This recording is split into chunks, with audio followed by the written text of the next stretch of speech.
ఏం లేదు, బీసీలకి ఇవి చేస్తానని చెప్పడం ఇంతకుముందు కూడా చెప్పారు కదా. గతంలో 2014 అప్పుడు చెప్పారు, 19 అప్పుడు చెప్పారు, ఇప్పుడు కూడా చెప్తారు. అప్పుడు చేయలేదు, ఇప్పుడు ఏంటి, ఇప్పుడు కొత్తగా ఇంకా ఎక్కువ చేస్తామని చెప్తారు సహజంగా. బేసిక్గా తెలుగుదేశం పార్టీ అయినా ఇప్పుడు అన్ని పార్టీలు, ఈవెన్ జగన్ కూడా క్రిందసారి బీసీ డిక్లరేషన్ చెప్పారు. 50% ఇస్తానని ఇచ్చుకుంటూ వచ్చాడు అతను.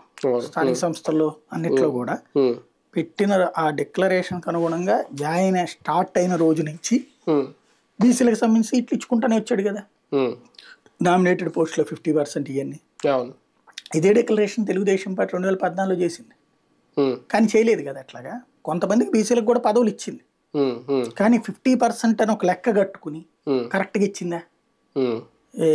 ఏదైతే దాని పేరు ఏమంటారు, మన నామినేటెడ్ పదవులు వాటిట్లో ఇచ్చిందా 50%?